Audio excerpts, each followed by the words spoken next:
Good afternoon. I will just ask whether Dr. Huba Bruckner is present, because he will be one of our co-hosts.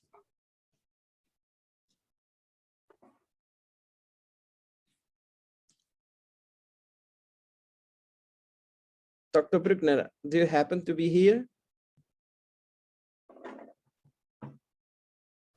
Hello, can you hear perfect. me? Yeah. Perfect. Welcome. So we will start. That's great. Okay, so good afternoon. So in order to start more officially, I will address, so dear authorities of Corvinus University of Budapest, dear professors, dear authors of the chapters of our book, dear colleagues, dear students, dear guests, ladies and gentlemen. It is my greatest pleasure and honor to welcome you in this event, part of the GeoLectures series, the book launch of Geopolitics in the 21st Century, Territories, Identities, and Foreign Policies. For those of you who do not know me, I am Nuno Morgado. I am the book editor, and I have a small warning. I was told to inform you that this session is going to be recorded if it's not being recorded now. So our hosts this afternoon are Dr. Huba Bruckner. He is the Chief Scientific Advisor of Corvinus Institute for Advanced Studies. And he is also the Director Emeritus of Fulbright Commission here in Hungary. And also the Associate Professor, Dr. Martin Pitti. He is the Deputy Head of the Department of Geography, Geoeconomics, and Sustainable Development. So I will kindly ask them for a few of introductory words. Dr. Bruckner, the floor is yours. Thank you very much. Of introduction for the session. Thank you very much. Thank you very much. I am Huba Bruckner. You were kind enough to introduce me. I would like to welcome all the participants. I believe that this is a very great day for all of us, and the book launch will be a very exciting program for this afternoon.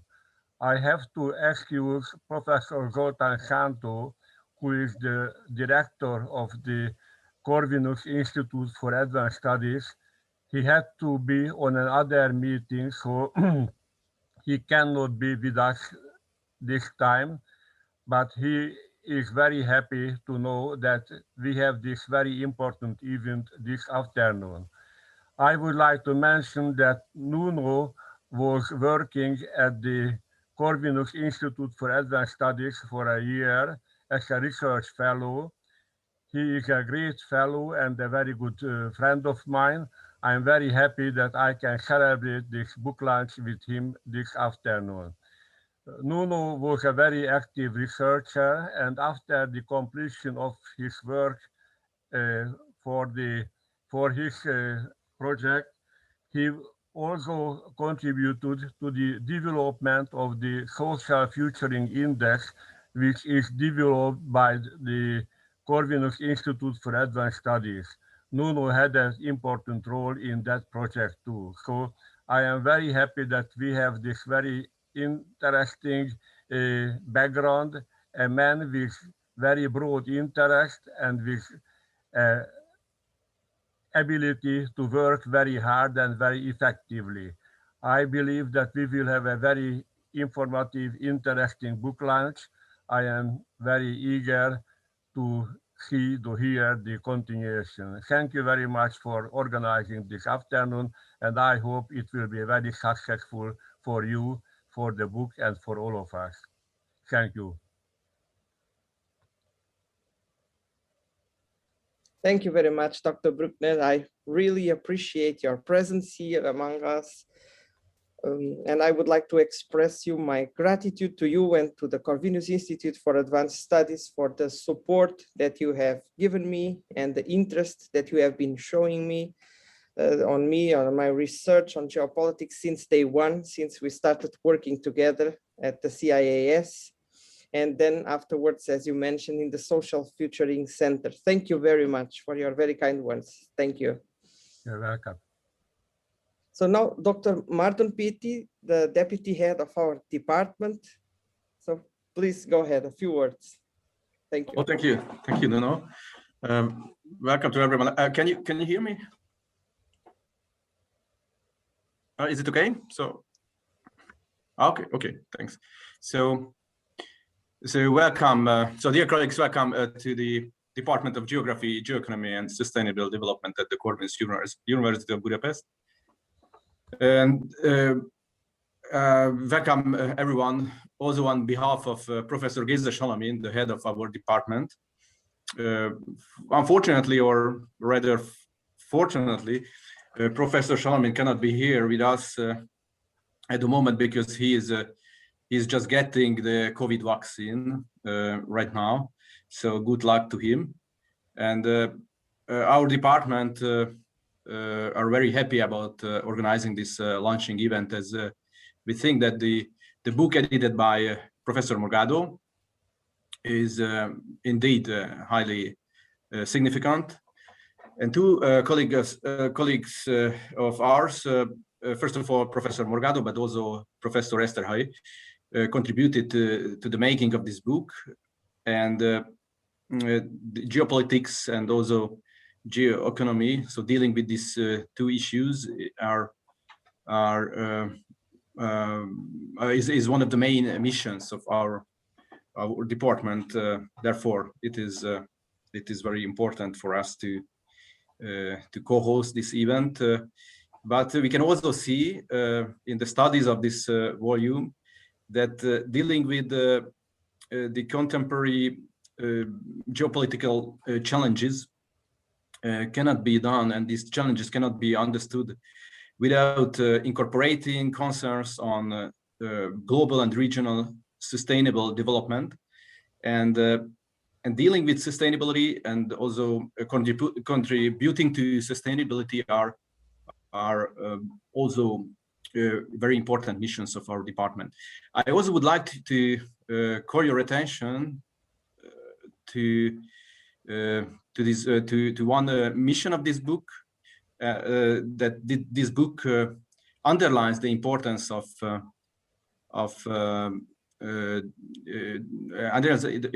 of identity in our contemporary geopolitical setup, and we can learn a lot from this approach in Central and Eastern Europe. I think identity is an important feature here in our macro region. It is a driver, but at the same time, it is also a tool of forming geopolitical processes and intentions. And finally, I would like to underscore some exclusive approaches of this book.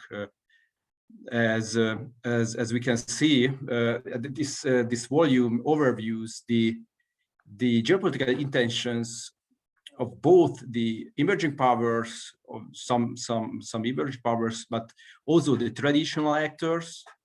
And it is also true that we can see that this book examines the current geopolitical processes from different viewpoints. So therefore, I believe that reading this book is not only an activity of getting scientifically verified information on certain issues, but it is also a great adventure. So I wish you a very exciting launching event. Thank you. Thank you very much, Professor Pitti, for your very, very kind words, very sympathetic words. We all know that you are a passionate scholar for geopolitics, among many other fields of expertise that you have, strategy, strategic planning. So I really appreciate your presence here and the general interest that you have been showing to me. We know each other for a couple of years now. You were kind enough to invite me to teach in the PhD seminar in geopolitics back in 2018. So it's always a pleasure to cooperate with you, and I am sure that we will have many projects in the future. Thank you very much for your time and for your presence here. Thank you very much. So we will now continue our program. I am expected to say a few words about the book as the editor. So I would like here to share a couple of phrases. So this volume that we have here aims to contribute for the geopolitical research agenda. And this means, before anything else, a method that comprises the interconnection between geographical setting or geography and identity, and namely measuring the impact of these two variables in states' foreign policy behavior. So I would insert this volume into a neoclassical stream of geopolitics, although some people would disagree, but I would do that in the sense of a post-critical streaming in geopolitics. So overcoming the flaws and the inconsistencies, and there are many, of critical geopolitics, which, as everyone knows, is the hegemonic stream today in the discipline and science of geopolitics. So this book aims to overcome those flaws and those inconsistencies by bringing a new insight and a new type of approach. So in other words, we could say that the book is different from the majority of the literature pieces in geopolitics produced today, which are in general, and I mean by these critical geopolitics books, devoted to denounce power relations, to criticize capitalism or free market economy, or the Western civilization, its values and its course.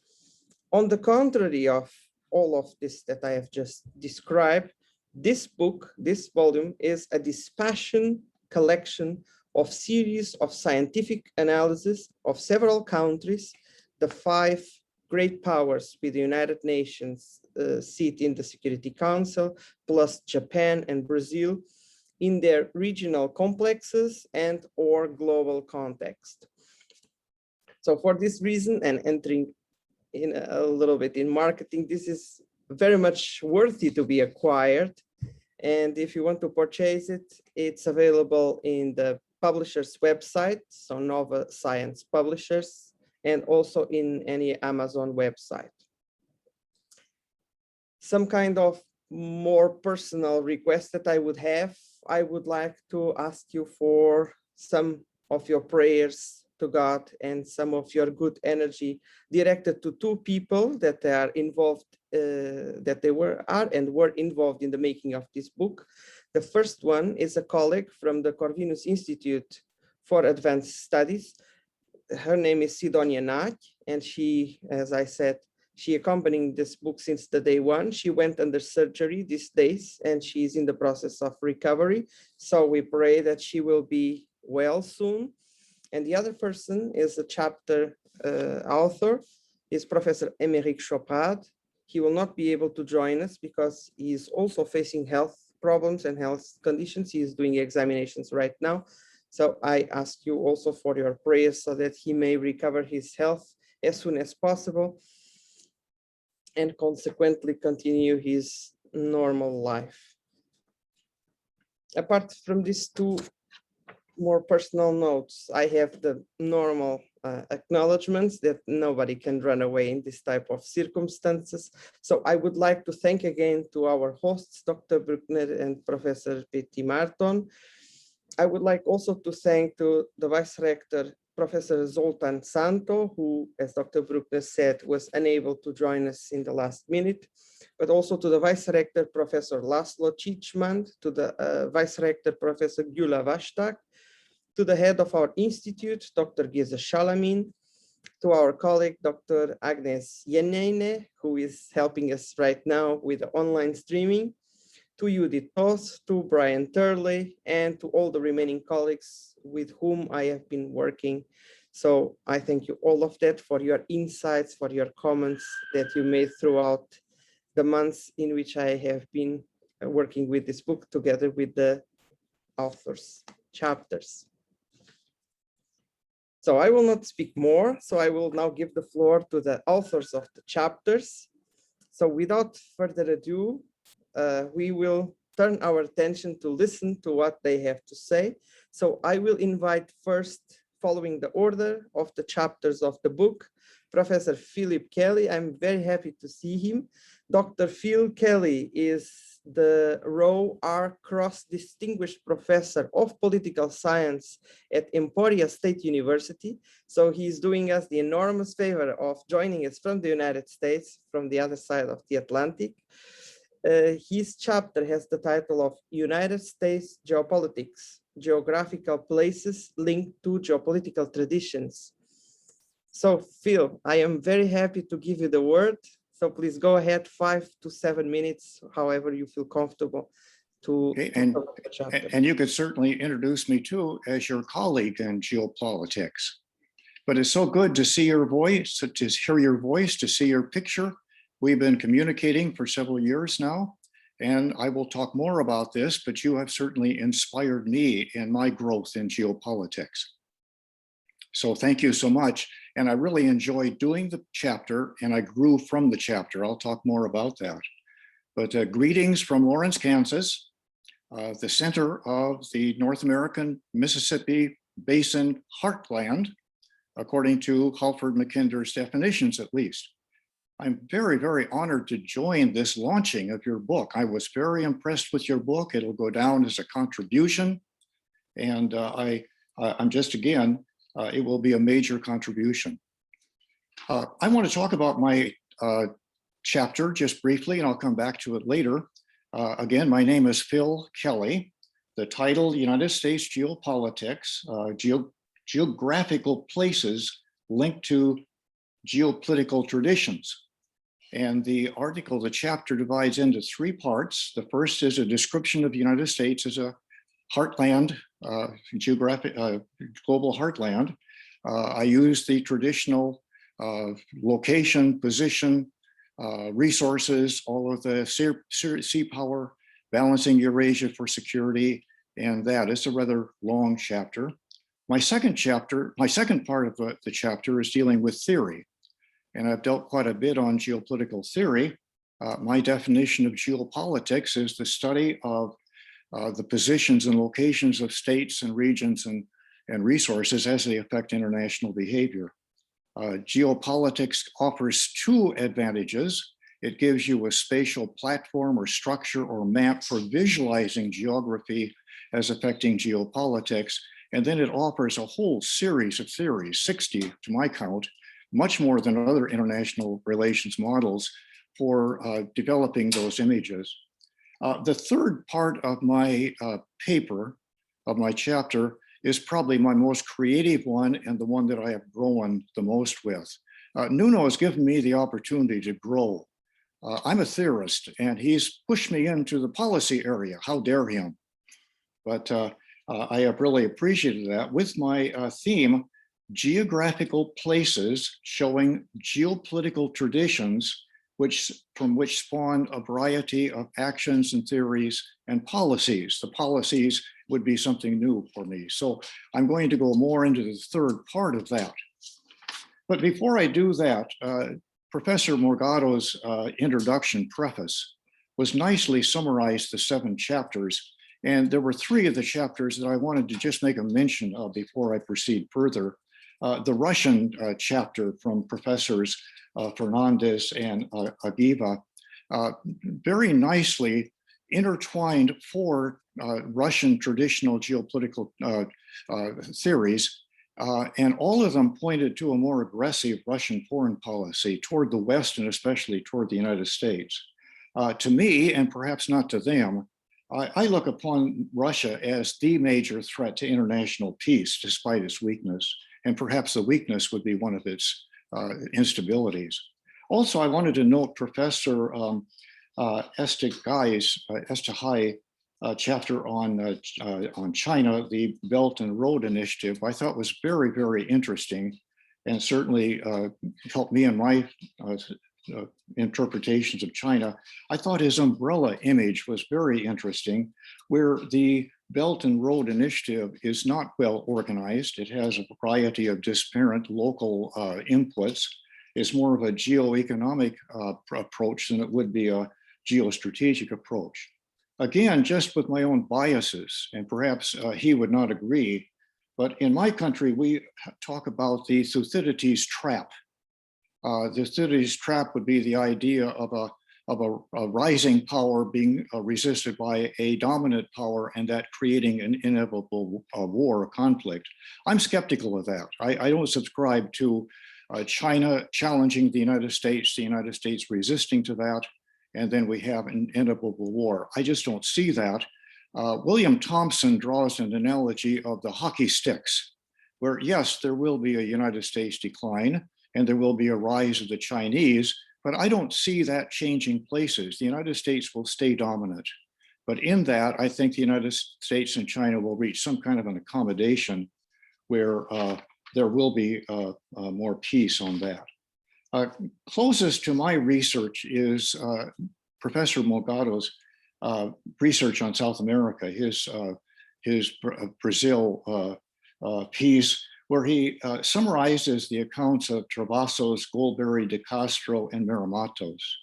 I earlier enjoyed limited contact with Goldberry. He sent me a couple of his books, but unfortunately died, and I couldn't correspond with him very thoroughly. I had much more contact with Teresina de Castro, some exchange of ideas, some correspondence, but she also wrote a very good book, a very good chapter in an edited book that I did. But of course, Maramatos, I had significant contact with. He was my first basic article on geopolitics. It was an article on his thought, geopolitical thought, that was published by a journal in London, the Journal of Latin American Studies. And I had never met him. I gave a presentation on that article in Canada, and he was in the audience. Again, I had never met him. Fortunately for my own life, he liked my article, and eventually he published that, throughout Latin America, throughout South America. I've done research in the archives, the University of Texas Press, and I found all kinds of articles that I had authored that I really didn't know that he had translated into the Portuguese and Spanish throughout South America. But he was, I did follow him. We did correspond. We exchanged papers. And he and I actually authored an article dealing with the more borders a country has, the more conflicts they have. I found him to be a very likable individual. He was a grandfatherly type, very approachable, very supportive. He certainly didn't fit my image of a terroristic Latin American general. But above all, I thought that article, your chapter on the Brazilian geopolitics, was masterfully done, a very good chapter. Certainly, you took it further than I would have ever been able to, especially in Maramatos' area. I then want to look at my my chapter on geopolitics. I must admit that I did struggle with that third section of the article. Again, I've never really dealt much with policy. I'm a theorist, and I sort of shied away from policy, but this was an opening to me that I think I was able to integrate into my third section. But I did grow. I did grow from that, and I try to grow from anything that I do. I wanted to read on page 15 what I wrote, and perhaps the audience can somehow judge that and evaluate how well I did on that. Don't be too harsh on me. Specific geographical locations have created policy traditions, in our case, toward visualizing foreign policy, both inspired within a geopolitical lens. In other words, geographical placements or positions, places that lent themselves to geopolitical traditions, and these would spawn a variety of theories, of policies, and actions. And I want to continue on to that. That was my inspiration in doing this article. It all came down to that sentence. Let me look at the Monroe Doctrine in that as a good example. If you look at American isolationism within the Western Hemisphere, we're distant from Eurasia, weak Latin American neighbors. That would be a geographic factor, a geographical placement of the United States within that. A threat coming from invasion from a unified and hostile Eurasia, Monroe's doctrine, among a variety of doctrines, would be the geopolitical tradition. And from that, you'd have a whole series of theories, such as forward positioning of the US Navy, the checkerboard balancing role of the United States to maintain a division within that area, the distance from that area, and a variety of theories and actions that would spawn from that tradition. So that would be what I have gained from that, that chapter. Finally, to return to Professor Morgado, I would put him in comparison to me as a second generation of a resurrection of neoclassical geopolitics. As some of you realized, geopolitics did not come with a good reputation from World War II. It actually disappeared from the literature for 2 decades at least. I started reading some of the literature in the late 1970s. It simply disappeared. I think Henry Kissinger allowed the word geopolitical to come out. I would be that first generation. I started publishing in the 1970s, 1980s. I hate to admit this, I've had 50 years of research. Nuno, I would place in the second generation. He carries on that tradition of the resurrection, the legitimacy of classical geopolitics as a legitimate model in international relations theory. I think he nicely states that in his preface. If you look at the first paragraph of his preface, he talks about the intersection of international with local politics, geography, and culture with a preference for a long-term perspective. That's exactly what I'm doing. So the two of us certainly combine, we intermingle. I'm sure that we're going to combine for research in the future. So once more, I am very honored to join this book launching, an excellent text that he is contributing to all of us. And he's certainly going to forward our passion for this not fatal, but stimulating dis-ease of classical geopolitics. Thank you for this opportunity, Nuno.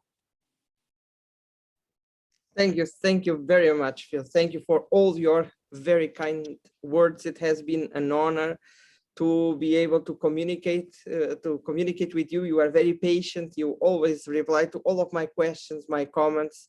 You have been become a friend even.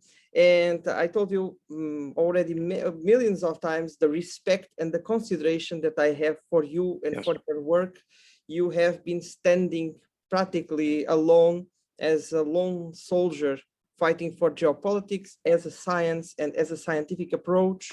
So I consider myself obviously a disciple of your work. I learned a lot from you, and I applied your concepts and your theoretical models in my own creations. So you could not have said better. I'm the second generation because I am your disciple. And I would duplicate your description. You've been a real stimulation to me. And if I could go a bit further, that I'm going to take that passage of the third section of this chapter. I've already contracted to do another chapter, another article for the Mackinder Forum. So I'm going to continue on this, and you've helped my growth in classical geopolitics. Thank you. I'm very happy to hear that, but I'm sure that it's a very small stone among the amazing career. It's a very large boulder that you have had. Thank you very much. Thank you very much for everything that you did for the book and for your career in general, for fighting for geopolitics. And I have a note for the audience, please. Professor Phil Kelly will give a special public lecture on the 29th of April as a distinguished professor.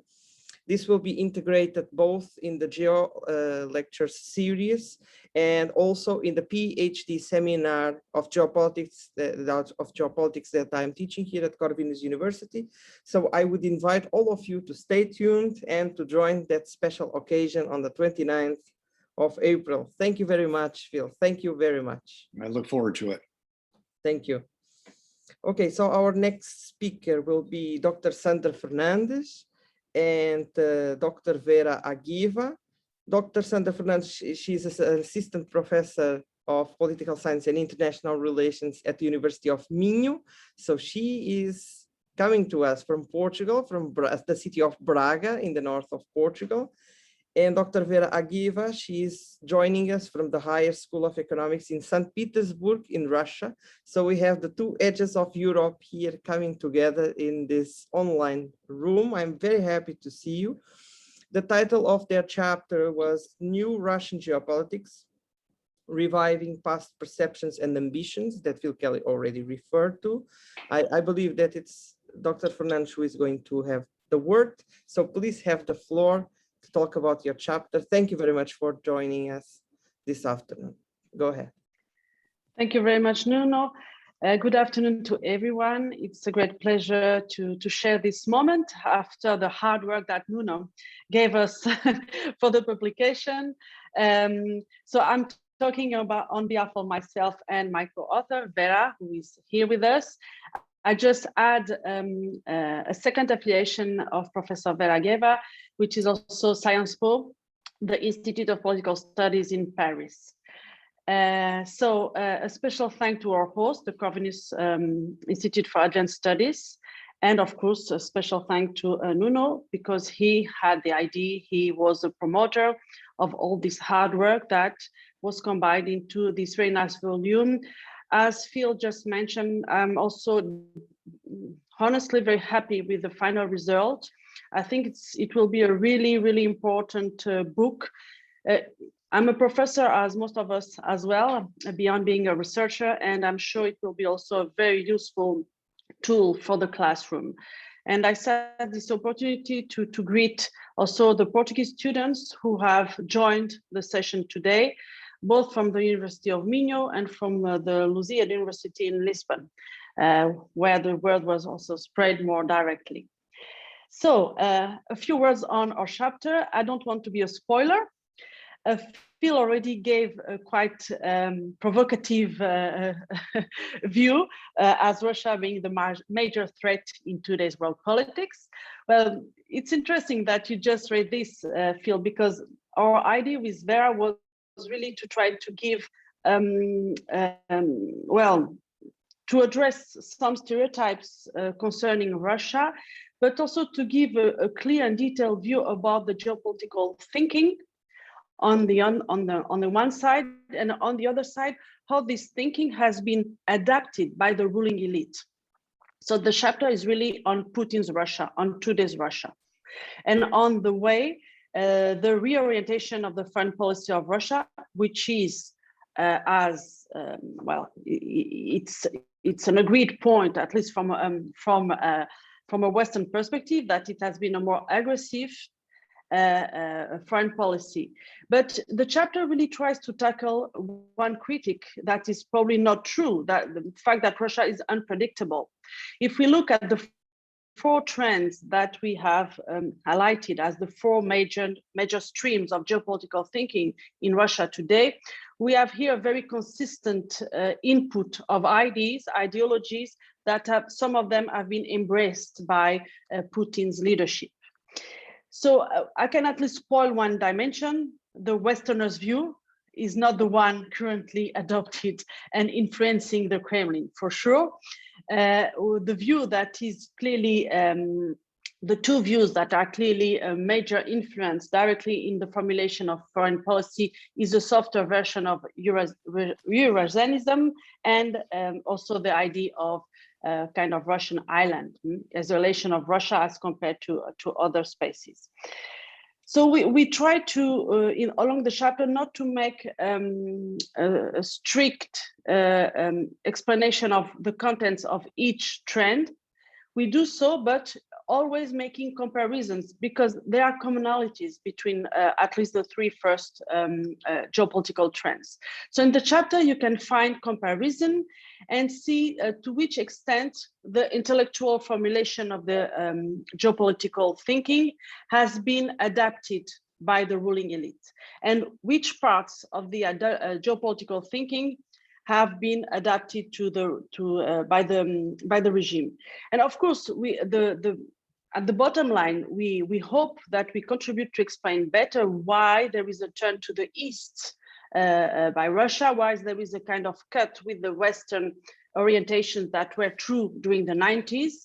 So we try to make sense through geopolitics of these tendencies of Russian foreign policy.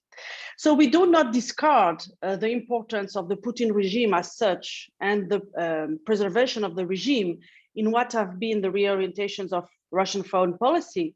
But what we say is that it is not enough to explain. There are deeper reasons that are rooted in geopolitical thinking. And this is the challenge that Nuno gave to us when he invited us to contribute, and we hope that we have been able to do so. You will find as well in the chapter a lot of sources that you can't find anywhere else in the English language, because thanks to Vera, who speaks Russian, we have been able to really locate the main thinkers of the 21st century that have been publishing, that have been that have narratives, including through the Russian Facebook Kontakte, or through the media, or through the blogs. So this is a chapter that really spells the names of the persons who today are influencing the Kremlin and Putin's foreign policy. So I think these would be the main contributions of the chapter. So I've used more or less the time that I was asked to use. I don't know if Vera wants to add something to what I just said. Hello to everyone. It's also a pleasure to me to be with you today. Just a short maybe comment that we are witnessing that Russian foreign policy is becoming more harsh and more aggressive.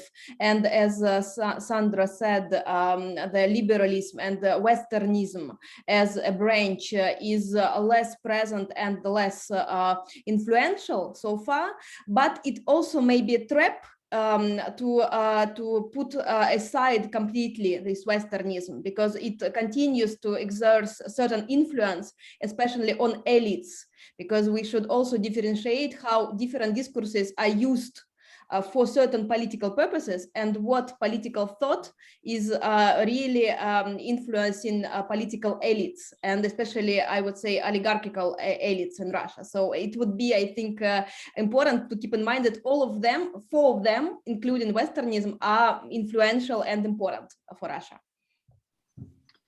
Thank you, Vera. Yes, so we have assessed the interplay among them, what are their main contexts, and also a timeline at which precise moment they were present in political decision making, and at which moment they lost importance. But they are all very rooted in past traditions. So that is why, as Vera underlined, it's not possible to say that one disappeared. They are there, but not just as influential as it used to be in the past. So that is it, Nuno. So it was a great pleasure for me to work with Vera. She's a great partner, a great head. She's really rigorous and committed to deliver. And Nuno, thank you for this great opportunity to collaborate in your very stimulating book on geopolitics in the 21st century. Thank you very much. Thank you very much, Professor Fernandes, Professor Aguiva. Your chapter is definitely an essential piece to shed light on the behavior and the intentions of Russia, key player of international relations, as we tackled here. And I thank you very much for your work and for your support throughout this time that we work together. Thank you very much. Thank you very much indeed. Our next author and speaker is Dr. Viktor Eszterhely. He is a senior research fellow at the Institute for Foreign Affairs and Trade in Budapest, in Hungary. The title of his chapter is The Geopolitical Strategy of China, the Belt and Road Initiative as a Geoeconomic Umbrella. So, Viktor, without further ado, please go ahead. Thank you very much. Thank you very much, Nuno, and welcome everyone. It is my great pleasure to attend this book launch event, and please allow me that, similar to other guests, not other speakers, to pay tribute to the role of Nuno played in this completion of this book. So Nuno was not just the editor, but also the major source of this book, some of the source of the individual chapters as well. So we also previously discussed the content. So he was also a source for the individual chapters, and of course he was also writer some of the chapters of the book. So he did a tremendous job. So I highly appreciate this job, and of course without him this would never be achieved. I remember when we first discussed the details, little over a year ago. I immediately accepted the participation in the project. And let's just say I couldn't do anything else because he said in this way, like, the chapter on China can only be written by you. So none of these scholars would say, oh, sorry, I have no time for this, for such a kind invitation. And secondly, he also introduced this new idea in a Portuguese cafe in Budapest. By the time it was open. And of course, we were sitting next to beautiful cakes, cafe, Portuguese cafe. So I would say that my senses and my rational parts were really distracted by the delicious cakes and coffee. He also put it next to the concept to write the book or to write a chapter in this book as well. So I would say it was impossible to refuse this request. But to put it in more serious, when Nuno came with his request to participate in this project, I was really deep in research because as a scholar who's dealing with China, I had to deal a lot with the Belt and Road Initiative, this grandiose vision of the Chinese president to reconnect Europe, Asia, and Africa. And I could see in my research that everybody has an opinion about the Belt and Road Initiative, and most of them uses this label or this term that the Belt and Road Initiative is a geopolitical grand strategy. So that was my major research question, that whether we can use this term grand strategy in order to understand the Belt and Road Initiative. And in my research, so by the time I already started this research, I was also confused with the fact that if we accept this label, we think something, we expect something very well designed grand strategy in order to shape the foreign policy behavior of the Chinese actors. But based on my experience, I had a problem with this view of the Belt and Road Initiative because I could see that the implementation of this grand strategy is something extremely confused. It's very untypical. So I turned to Nuno what to do with this case. So I'm very much interested in this issue that, okay, can we use this label grand strategy? But with using grand strategy, are we not making a mistake? So he was very simple in his advice. He said, use this term, grand strategy, investigate according to the characteristics of this term. And if you can say yes, then you can challenge this concept later in your article. So this was very helpful to me. And this was a major step in finalizing my chapter. Others already talked about all the chapters, like Dr. Kelly mentioned, more or less the content of each chapters. My study, to put it very simple, concludes that the Belt and Road Initiative is a type of grand strategy, but it can be best understood through the approach of geoeconomics. So in this sense, the main emphasis on connectivity, but connectivity can transform the international order into more something like a China-centric network. I also have to agree with Dr. Kelly that this concept rejects the classical geopolitical view of the Belt and Road Initiative. I don't expect a clash between the two great powers, the rising China and the status quo United States. But this is a more smart strategy to create connectivity, try to avoid and either clash between the two superpowers. But at the same time, my other major contribution, if I can say this about the paper, was that geoeconomic strategy, we can accept it, but But according to the traditional view of geoeconomics, the Belt and Road Initiative works somehow differently. So, because all the actors who are implementing the strategy are also globalized and internationalized, and they are more or less try to act independently from the central power.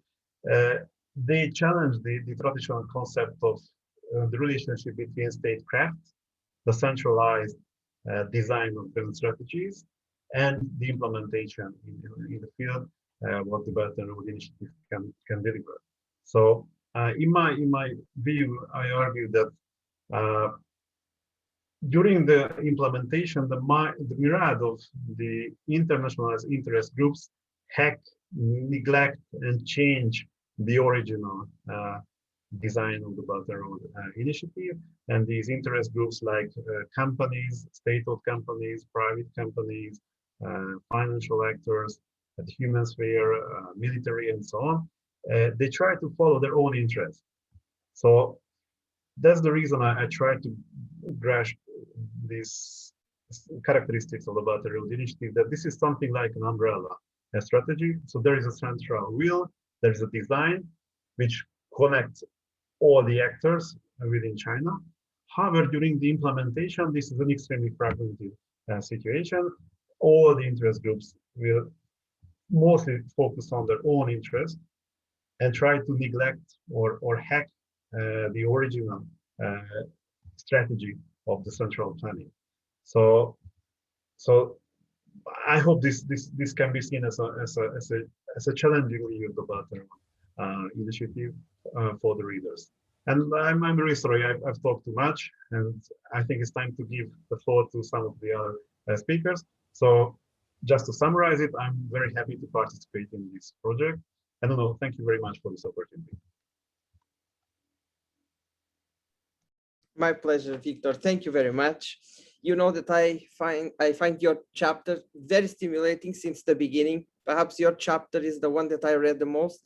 I read roughly 10 times every chapter. Yours probably I read like 15 or 17 times, because we went through it so many times. We discussed it in so many occasions, as you mentioned. We not always agree in terms of policy options, but I think that because of that, discussing things with you is always so refreshing, and I am very grateful that you accept my invitation and you participated and you contributed with a very good chapter for this volume and to make the book what it is now. Thank you very much. As I mentioned, unfortunately, Professor Émeric Choprat, he's unable to join us because of health reasons. Professor Brian Blewett, who was the author who wrote the chapter on British geopolitics, he could not join due to agenda incompatibilities. So our next author, our next speaker will be Dr. Takashi Hosoda. He is a lecturer at the Charles University in Prague, and he has been also doing research for the University of West Bohemia, so both in the Czech Republic. The title of his chapter is Considering a New Geopolitical Analysis on Japan-China Equivocal Relations. Why is ocean space utilized as an arena for competition by agents? So, Hosoda-san, I invite you kindly to have the floor and to give your speech. Thank you very much for joining us. Thank you very much, Nuno-san, Professor Nuno. Thank you very much for the invitation of this very brilliant project. I enjoyed very much. And also, I am very proud to participate in the project. And I can give almost all scholars and also the students the special opportunity to introduce the more mysterious view from the Far East Asian country, right? And at first, I very briefly introduce my chapter. At the beginning, core academic interest of my chapter is examining what analyzing approach can be applied to explain the rising and falling current tensions between Tokyo and Beijing, over the Senkaku Isles or Daoyu in Chinese in the East China Sea in the past decade, even though the geographic condition has not changed. And the critical geopolitical cannot explain that transition of these changes or the tensions. And the research was to analyze what geopolitics should be in the 21st century, which seems to be an era of great power competition between the United States and China. And Japan has been the front line of these competition, right? And so I analyzed Japan-Chinese bilateral relations, not with classical or critical geopolitics, or predetermined China threat policy, China threat theory, but with empirical research approach that focuses on speciality to evaluate how the states perceive its geopolitical code, and here especially about ocean space between Japan and China, and and also the agent who utilize the code to achieve its political and strategic goals within the geographical condition. And at first, I extract the spatial characteristics of ocean space between Japan and China, such as wider space for connectivity or barricade of the to defense, or resources-rich space, absence of the permanent human habitat as a given nature of the space. Or I can point out necessity of co-management as man-made characteristics of the ocean space. However, I emphasize a feature of the ambiguity of state sovereignty beyond the territorial water. It means the ambiguity position of the EEZ, exclusive economic zone, and the high sea as international commons. In addition, I would also like to point out the uncommandable sea, with a citation of the British historian Julian Corbett, that the normal position is not the commanded sea, but an uncommanded sea as another characteristics of the space. And we cannot occupy the ocean space, but directly or indirectly commanding it temporarily. The second, I evaluate each agent's perception of geopolitics and the political intention of the maritime strategy. It's a kind of the identity, because there is a gap between the perception between China and other countries, and especially Japan. And the gap has been widening. A matter is not what approach we use, but what approach Beijing uses when we are talking about China's behavior. To this day, it is possible to say that geopolitics or classical geopolitics in Japan is considered as a kind of academic taboo due to the outcomes of the Second World War. And so-called post-war pacifism, which is a socially constructed norm or sense shared by Japanese and function as an anti-military culture, has limited Japan's active military role or military thinking in the Indo-Pacific, even though the pacifism has been eroded due to the declining number of people who have direct war experience and difficulty of inheriting this experience and rapid change in the security environment around Japan and so on. On the other hand, the Chinese scholars put the academic importance on contributing to China's national strategy. They focus mainly on studying relation between space and state power using a classical or geopolitical approach and state-centric analysis and seeking a strategic guidance for statecraft. In other words, geopolitics in China is utilizing as an academic framework to promote China's theory and ideology to achieve the great Chinese Renaissance as an alternative to the West. And the third, I conducted the empirical analysis with the case study of Senkaku or Daoyu Islands issues in order to consider new geopolitical approach, not only from an IR theorist approach, but also from a sociological one based on principle of the skeptical criticism. So I apply not only classical balance of power approach, but Beijing believes in, but also analyzing factors of influential behavior of political agents such as security dilemma in alliance politics, future economic expectation, and public affinity for each other. And especially future economic growth has decisive meaning, not only for Tokyo, but also Beijing, which adopted affluent life in the society as a political goal. And therefore, economic growth is core measure to maintain legitimacy of authority in both countries. And finally, I conclude that both Tokyo and Beijing utilize ocean space as the arena for pretending competition for domestic audience, but actually both attempt to avoid unexpected military clash for buying time, even though the geopolitical goals of the countries are different. It means that for Japan, keeping the status quo is quite important, and for China, preparing for becoming a world-class military power. And it suggests us we need to focus on not only geopolitical code, but also on how political agents perceive and utilize that code, the influential factor and variables of the agent should be a wide range of the elements, such as the perception of geopolitics, historical factor, economic calculation, public opinion, and perception of itself. These variables should be the fundamental element for the neoclassical geopolitical approach.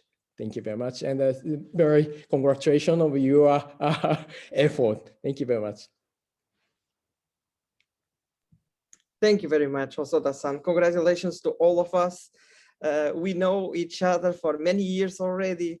I was actually one of Hosoda-san's students many years ago. I attended one of his courses about security issues in Japan and Far East Asia. So I'm very honored that you were willing to share your expertise on Far East Asia security issues and putting this in a chapter and joining this book project. I am very grateful. Thank you very much. So the last chapter was of my own authorship. So I wrote here a few words so that I may not speak too much because the time is already approaching to the end, and I would like to open space for questions. So the title of my chapter is The Brazilian School of Geopolitics and the Strategic Culture of South American Integration.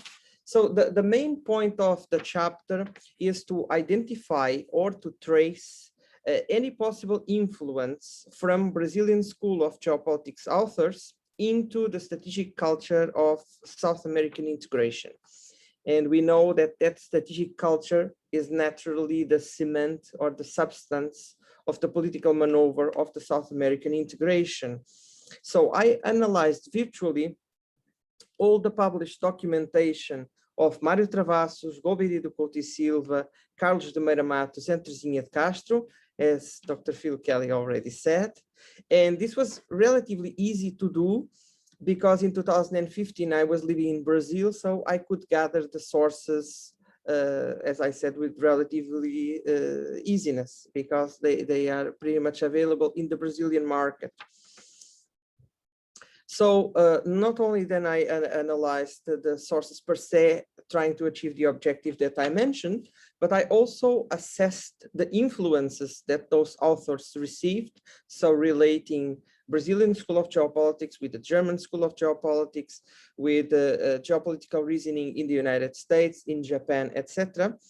But I also tried to identify the originality of those authors as well as their flaws and inconsistencies and incoherences that we can find, namely in Meira Matos. So I would like you to read the chapter. So I'm not going to speak more about detailed results, but I will say this. I would like to emphasize that one of the main results of the chapter is the explanation that the distancing that Brazil has been having since the 2000s from the United States, and which the good relations between Presidents Trump and Bolsonaro briefly reverted, has a much deeper root or much deeper roots than domestic political agendas or ideological preconcepts. From my point of view and from what I could come out through my research, I think that those roots, they tackle deep strategic and geopolitical orientations of Brazil that, from my point of view, we are going to continue to see in the next decades. So this is what I would like to say about my chapter. Before I open the questions to the audience, I have a very important announcement to do to all of you. I received information from the publisher a few days ago that our book is coming in the Scopus book title for 2021. So this is another assurance of the caliber of the book that we are launching here today by the scientific community. So I was very happy when I received this news, and I would like to share this with the authors before anyone else and with the rest of the audience, obviously. And having said it, and because it's already after 5 o'clock, I would like to open the space for questions. So a little bit of Q&A space here. So if anyone would like to ask something to anyone, just please step forward, don't be shy, and just have the floor.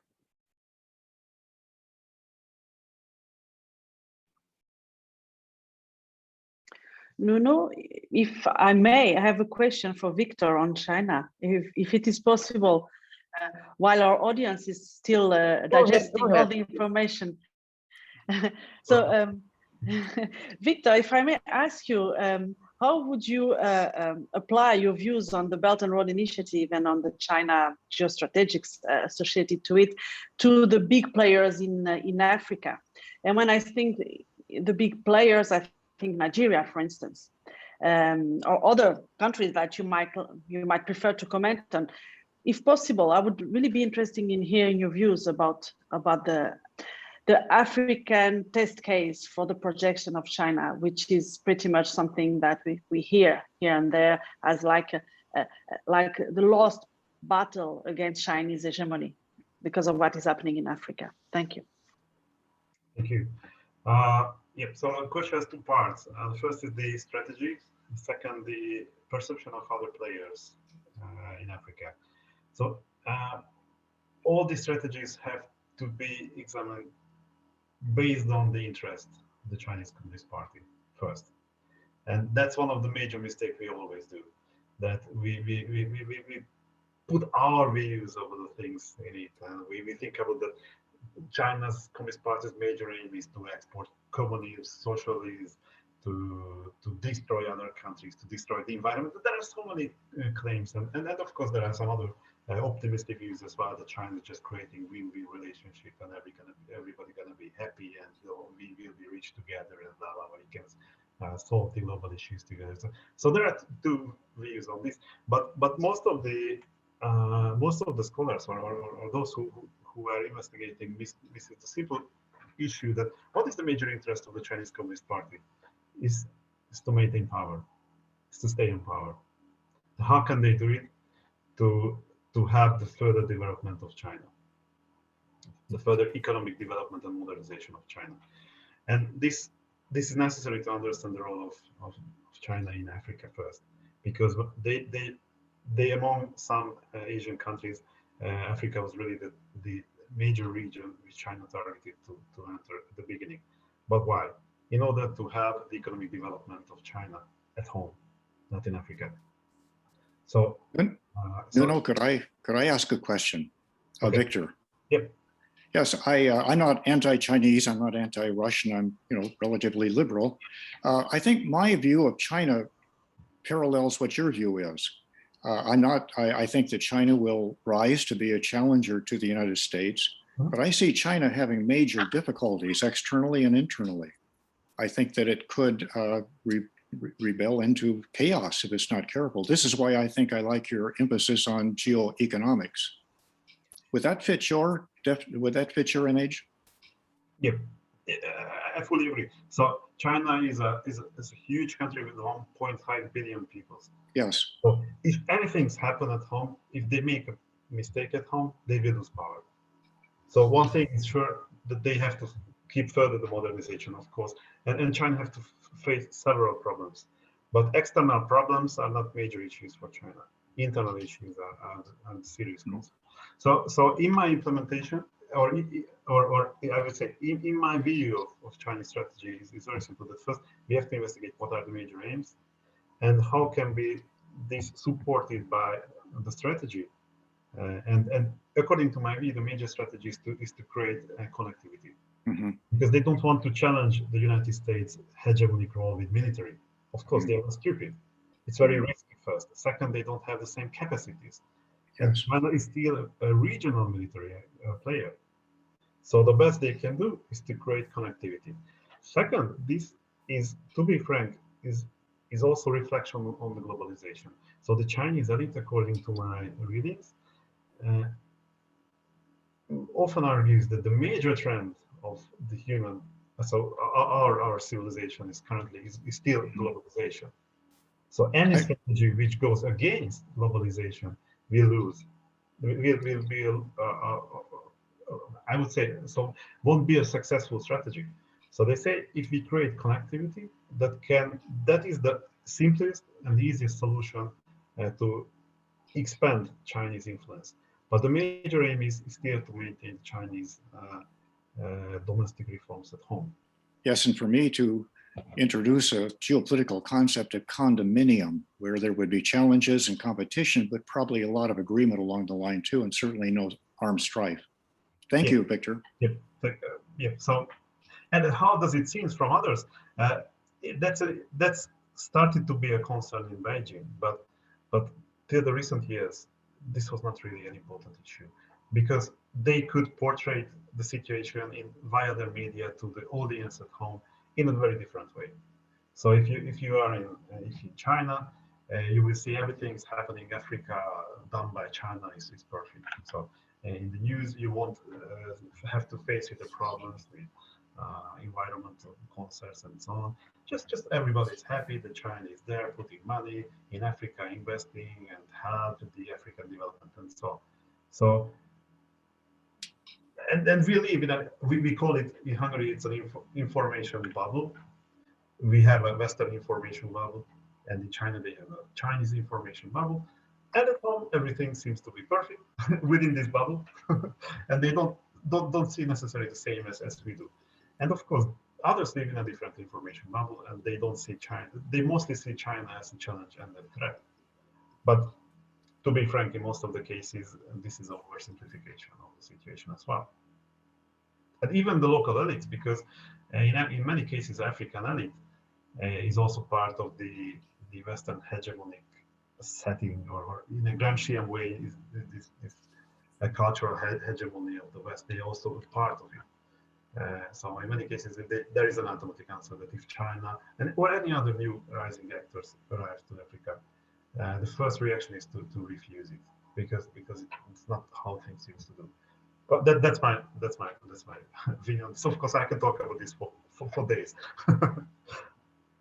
Thank you.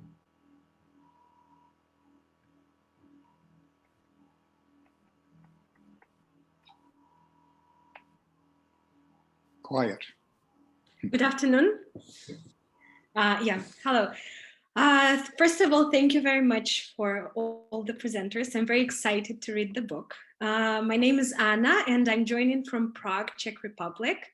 I'm Dr. Morgado's former student in Charles University, Prague. And I've also recently finished one of Dr. Morgado's online courses. It's called Geopolitics, History and Doctrines. I just wanted to mention that it's been very helpful for my upcoming PhD application. And I'll leave a link for all the students so you can join it if you wish. And I have a couple of questions for Dr. Morgado, because during the course, we spoke extensively about perceptions and misperceptions of political elites and its importance for geopolitical outcomes. And talking about elites, I would like to ask two questions. First, do you think that current Brazilian administration, its president Bolsonaro, accurately perceives current global and regional geopolitical climate?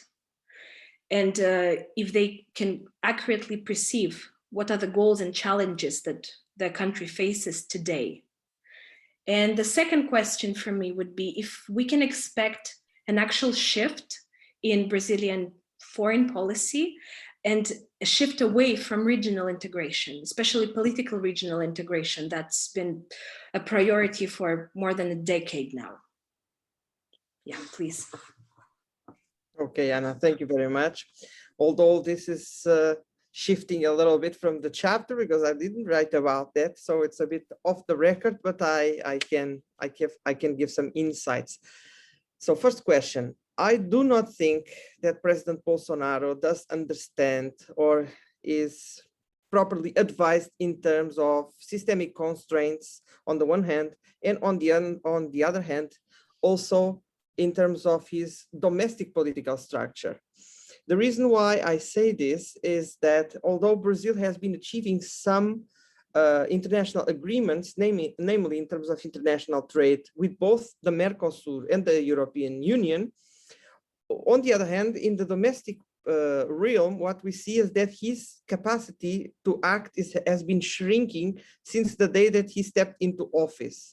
So that really makes me doubt that he knows how to move the executive machine in the way that he has space to maneuver, to do his executive orders and to push his agenda. Concerning the second question, whether or not Brazil is going to abandon regional integration, I will answer with the fact. Last week, his Minister of Foreign Affairs was pushed out of the government by Chinese pressure.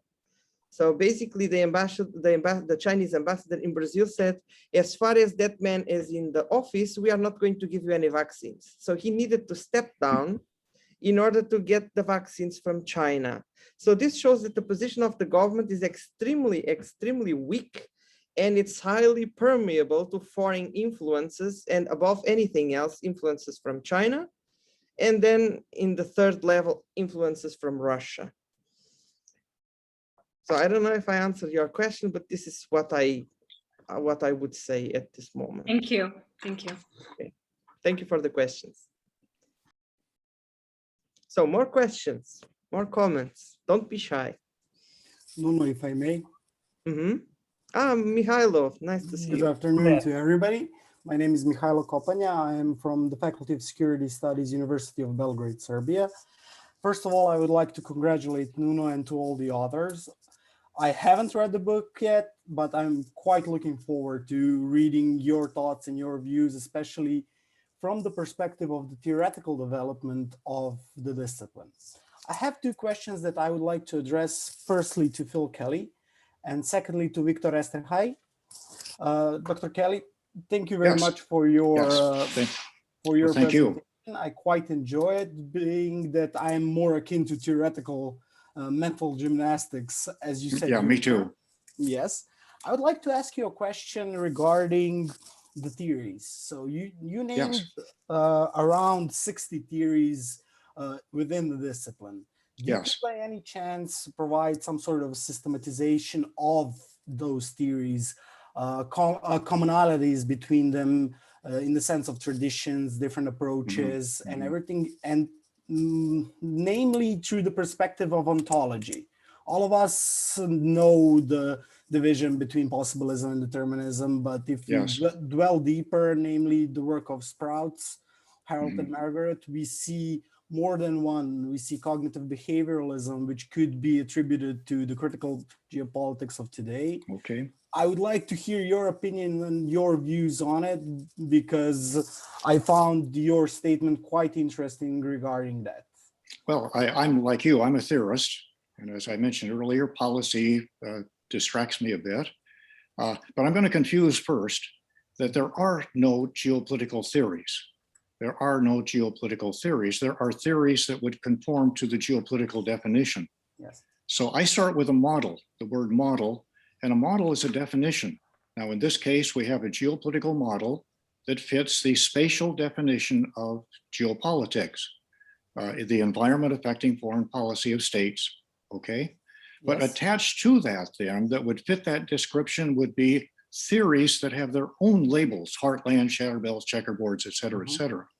And these would enter into the geopolitical model because they conform to that definition. It's almost like a basket. A model is passive, but it does gather through a definition a series of theories. And this is one of the rich areas of classical and neoclassical geopolitics because it is so rich. I could spend another century writing about geopolitics. And That, not to take away other international relations models, but other models do not have that richness. That, but I do gather the, in clusters, I do gather the theories into compartments. I can't remember completely those compartments, but I've contracted to write an article that will follow this, and I'm going to use the word cluster. And I can take, say again, the security of the United States. And within that cluster, I can find 11 or 15 theories that would correspond to that description. And so that's how I approach the theoretical area. Thank you very much. That's quite helpful for me. Secondly, to Victor Esterhaj, thank you very much. So your work is actually quite close to my research area of interest, especially in terms of the interrelationship between geopolitics and grand strategy. And therefore, I would like to ask you, you mentioned that Belt and Road is a type of grand strategy. What are other types? Did you delve deeper into that? I'm not aware within your work. Secondly, how would you define the interrelationship between grand strategy and geoeconomics or geostrategy for that matter? And furthermore, how did you set the variables within your research? Because I found it quite interesting, the combination of systemic pressures and the internal political variables. That is something that, for example, I know from my conversation with Nuno is quite extensive, and we have a bit of a debate. I am for equating them and he's for the dominance of the systemic variables. So I would like to ask you if you could clarify that for us. Thank you very much. Thank you very much. In my research, I used Nina Silova's Yes. concept of grand strategy. Are you familiar with this? Yes, yes. And based on this, so I distinguish the three major types of Yes. strategies: the plans, the principles, and behavior. Yes. Of grand strategies. And according to this, the Belt and Road Initiative fits the most to the behavior. Yes, I would agree as well. Yes. The grand strategy. Yes. So yeah. So if this is a kind of an answer to you, about the variables, yeah, I know I'm familiar a bit about Nuno's research. I don't know. So I mean, this is a really interesting question. I've never thought about this to really distinguish into well-defined variables. If you are interested in this, we can talk about this, but maybe not this time. Of course, yes.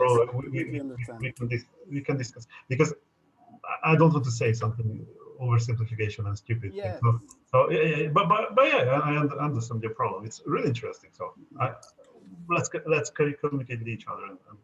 Yes. Thank you. Thank you.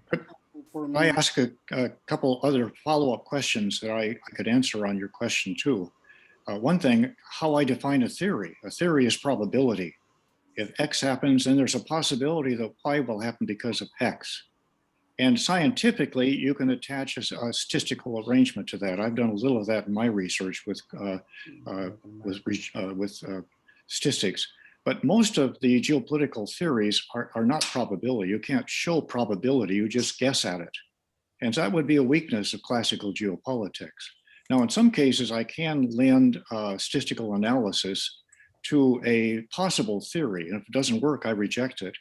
The General Londoño of Colombia had a theory of triple points, triple border points, where if borders of three countries come together, that would be a conflict area. I tested that statistically and it didn't come out. So I don't use that theory. The heartland theory, I think, is a good theory, although you can't really prove it. The shadow belt, all of these others. So, and then one other point too, that I admire the international relations model of realism. I think it is a very justifiable model, very appropriate to looking at the United States and other areas. It's not geopolitical. Geopolitical is different from realism. Realism is the careful use of power for a country to avoid conflict. And in that, you do have some theories, but very limited theories. Geopolitics is more distant.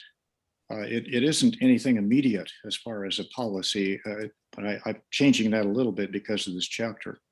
But geopolitics is almost a complement to realism. The two of them dance together, but they're very different. So thank you for allowing me to add that. Thank you very much to both of you for your comments.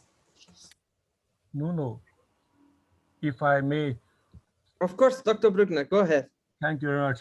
I really would like to congratulate you for this excellent work, the editorial work, as well as organizing this book launch, which is very interesting and very informative. I also would like to congratulate all the speakers, the authors of the chapters, because this was very nicely arranged and very multi-phase kind of introduction of the book. I also would like to recognize the very good team spirit. That is my impression, that there was a very strong cohesion among the members of the authors and the editor, which is very nice to see. And I think this is a very good model for the future for others as well. Finally, I also would like to tell that I like the cover of the book. It's very nicely done. So I hope that that is part of the success, and I wish you a very nice future with a good prize at the end as well. Thank you very much. Thank you very much, Dr. Bruckner. Thank you for your very kind words. The prize is not made by me, it's made by the publisher. And they are not that sympathetic on that area, but I have absolutely no influence whatsoever and no word to say. But apart from that, thank you very much for your very nice insights. Thank you. You're welcome. So more questions, more comments, please. May I? Of course. Okay, I would like to have a question to Nuno and also to the other participants, because if I understand well, there was an implicit worldview behind the book that we are entering into more multipolar world, where there are several actors, and if I understand well, they are not working in a well-performed concert, but more competing with each other. And this was probably a very typical view of the world 2 or 3 years ago. But now many argue that we are entering into a new Cold War. So I would like to ask your opinion regarding this, that do you believe in the further multipolarization of the international system, or we have to forget this and we have to think, recreating the blocks, which, to be frank, and according to my view, is really unrealistic. But I'm really curious about your opinion. So I also would like to ask Nuno's opinion and all the other contributors, or those who at least have an idea regarding this. Thank you. Thank you very much, Victor. But you are very mean to me. That's a very, very tough question. So let's see. From my PhD studies, I devoted much of attention on Eurasianism and Neo-Eurasianism. And although we have seen here from Sandra's and Vera's contribution that Eurasianism is not the only stream in Russian foreign policy, I do think that it has some word to say in the conduct of Russian foreign policy. So having said that, I would say, with the risk of a tremendous fail, but this is always inherent to any prediction, I would say, I repeat, that I would see some signs of the formation of a Russian-Chinese bloc. If that would be true, if the 21st century will see an alliance, strategic and political alliance and sharing of sensitive information between the Russian secret services and the Chinese secret services, who are the classes who are in power. Let's not run away from that, because the Chinese Communist Party, yes, it's in power, but the Chinese secret services has the files of all the members of the Chinese Communist Party, exactly as it happened in the Soviet Union. So at the top of the system is always the secret services or the intelligence community, whatever you may call it. So coming back to my logical reasoning, if I am correct, and if there would be a Russian-Chinese bloc taking shape for the international arena, therefore what we would see would not be any multipolarity whatsoever, because the first target for this bloc would be the United States and the Western Alliance, so NATO before anything else. And therefore, we would have a global oligarchic order, not multipolarity. But this is just a very weak prediction that I could make based on what I researched from my PhD studies. And I'm not saying that this is going to happen. I'm just saying that this is a scenario. And from my point of view, I think that this is the most probable scenario. And the Belt Road Initiative that you investigate so thoughtfully in your chapter, I would say that it's one step in this block. It is then the formation of a Eurasian massland. Connectivity is the word that we keep using. So basically exporting the goods that are produced by the Chinese massive industrial park, which was started to be created in the 90s by Bill Clinton and others. Mass transfer of industrial power from the United States to Far East Asia. And then once this is produced there, this would be then distributed by all the roads, railways, and also maritime routes that they are engaged in the Belt and Road Initiative. So judging by that sign, I would say that this would be a step towards the creation of this Eurasian bloc. But I don't know. And it's just a scenario once again.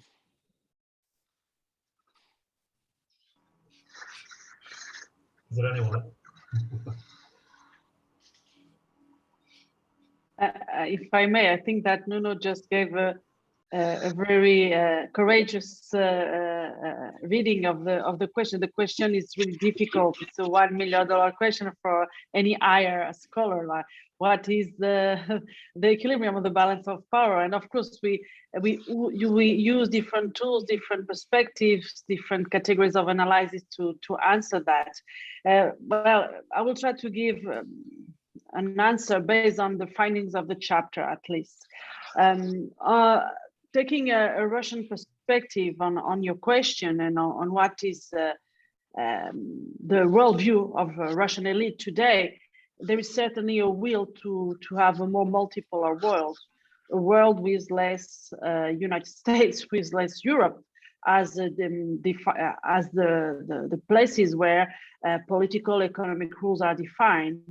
But if you look at Russian geopolitics, it's absolutely not clear that Russia is just a revisionist country, or does Russia have really a project for Eurasia?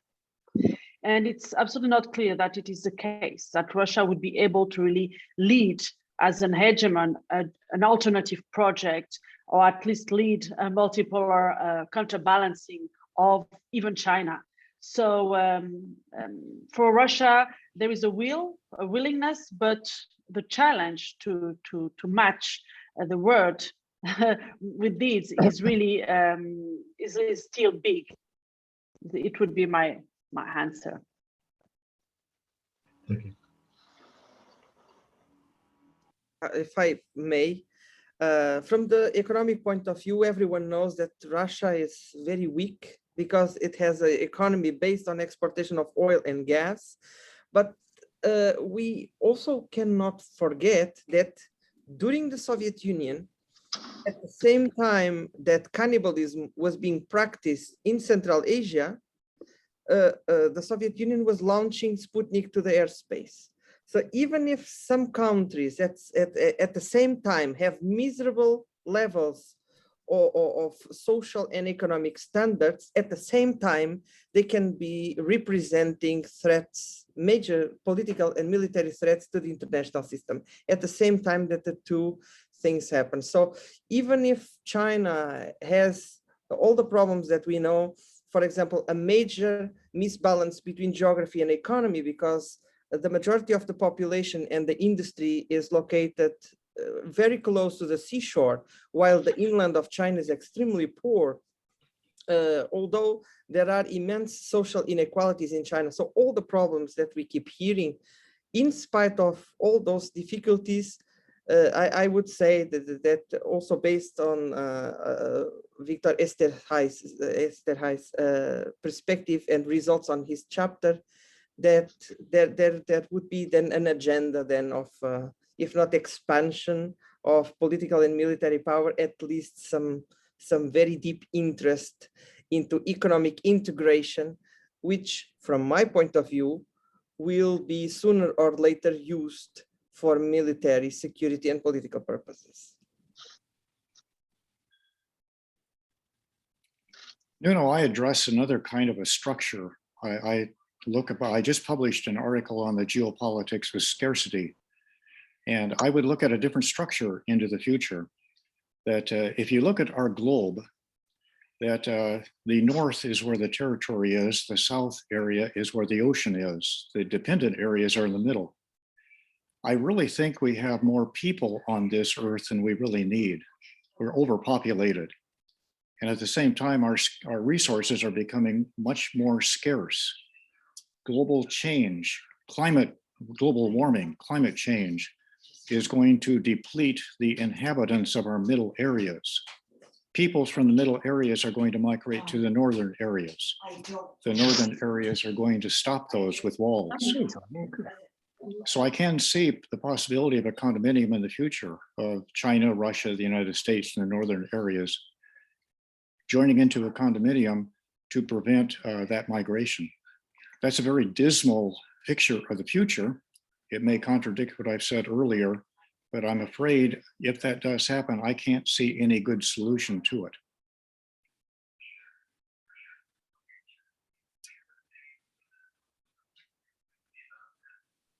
Very interesting, Phil. Thank you very much. So if I understand correctly, you would see some kind of multipolarity? Yes, I think we're going from unipolarity to bipolarity at the present, but I think that's going to change into some kind of a different configuration. Mm-hmm. Very, very interesting. Very pessimistic, sorry. No, but I think that pessimism is part of the job. So yes, don't ask for sorry, because this is unavoidable. Politics in general and international politics in particular are very dirty fields to work in, but this is the path that we have chosen, and I think that everyone is happy with the choice. So more questions, comments? Just I would like to add Please go ahead. Comment, and especially the Asian country has been facing on aging society, quite rapidly aging society, and a decreasing number of the children. And I think that it should be, and it should influence in the near future the shape of the regional order. Thank you.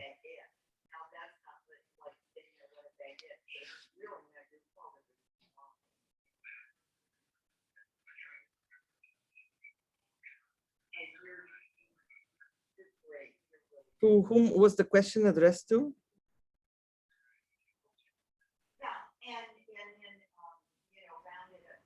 This was a comment.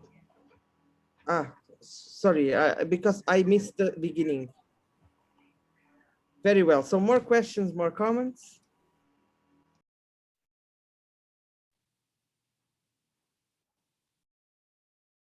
Okay, so if nothing else, I thank you very much for your presence and for your resistance to stay until the end. Thank you all. Thank you very much. I'm very, very grateful. And if you are interested, you know how to purchase our book. I would like to wish you all the best, a very nice evening, a very good day to Phil Kelly, because his day is starting now. And I am sure that we will meet again anytime soon. Thank you very much. Thank you, Nuno. Thank you, Phil. Bye-bye. Goodbye. All of you. Thank you very much, Nuno-san. Thank you. Thank you, Osada-san. Thank you very much. Goodbye. Bye-bye, Victor.